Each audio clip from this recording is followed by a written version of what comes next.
In a forgotten valley, cradled by ancient hills, lay a village where life spun simply. Here lived Moan, a man whose hands knew the earth, his days stitched with tireless labor. His humble home held little beyond necessity, yet Moan possessed a wealth unseen, a heart boundless as the sky. He moved through life like a quiet blessing, ever poised to lift another's burden. The villagers, witnessing his unwavering honesty and profound kindness, held him in silent reverence. His compassion knew no bounds. In sun-drenched fields, if a gaunt stray padded past, Moan would instinctively share his meager tiffin, offering his own portion without a flicker of hesitation. A weary traveler, hunger etched upon their face, would find their empty bowl filled from Moan's own, a generosity that often left his own stomach rumbling. Such selflessness, however, frequently stirred a storm within his wife, Sunita. Her eyes would flash with a mix of frustration and worry. "Your endless giving leaves our larder bare," she would lament, her voice sharp with concern. "When will you ever consider our own needs? Think of yourself for once." Moan would only offer a gentle, knowing smile. "Sunita," he would murmur, his gaze soft. "A hungry stomach is a torment unmatched. If we hold the power to ease such pain, how can we turn away? The heavens watch, my dear, they watch all."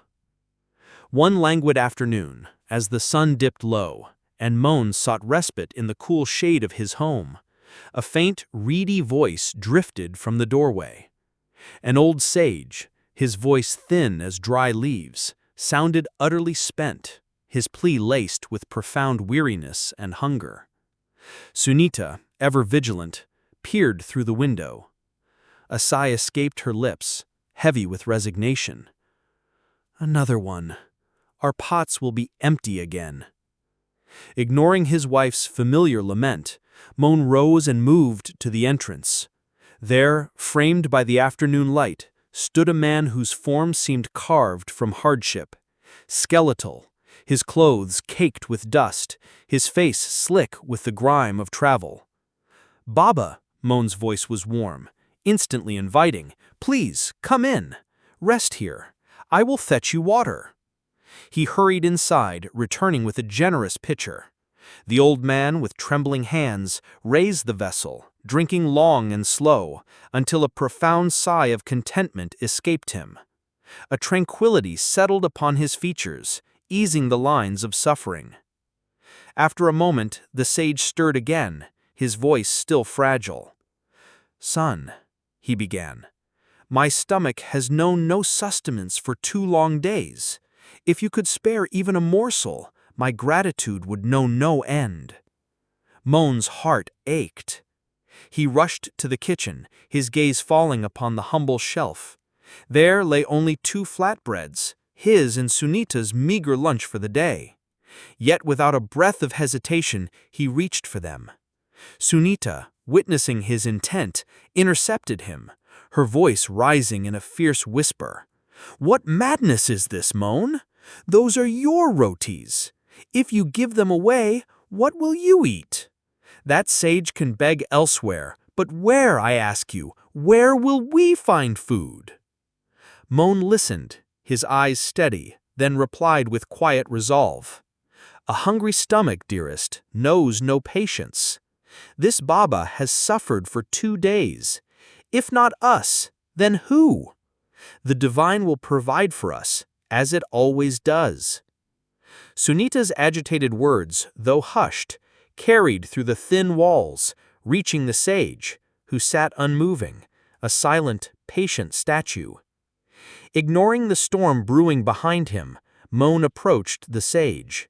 With reverent hands he presented the flatbreads. "Baba," he said, his voice imbued with genuine warmth, "please accept this. It is the finest we possess." The sage offered no reply. His hunger was a vast, silent chasm. He ate, each bite deliberate, then drank deeply from the water. A profound stillness settled over him. After a time, the sage stirred, rising slowly to his feet. He beckoned Moan closer. From within his simple satchel, he drew forth an object that shimmered with an inner light, a bowl crafted of pure, gleaming gold. He extended it towards Moan. Moan shook his head. "Baba, I cannot. This is yours, a treasure." The sage's smile was gentle, knowing. "My son, keep it. A king last week offered it to me as alms, yet I, a wandering soul, have no need for such earthly splendor. I have carried it, searching for a heart worthy of its spirit, and today, in this very house, I have found you." He continued, his voice now resonant with quiet power. "This, Moan, is the fruit of your unwavering goodness. Remember always, karma is the truest dharma. You gave without expectation, without thought of reward.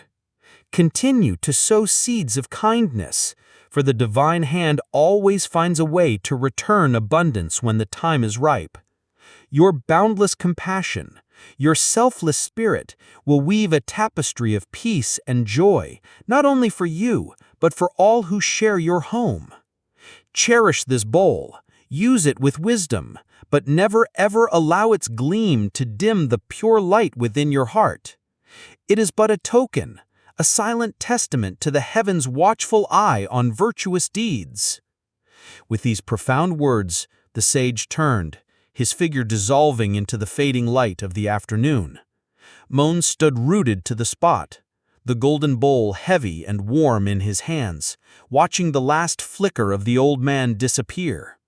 Tears, not of sorrow, but of profound joy and understanding, welled in his eyes. He clutched the bowl close, a silent vow forming in his heart. No matter the hardship, no matter the test, he would forever walk the path of compassion, his spirit an unwavering beacon of selfless aid.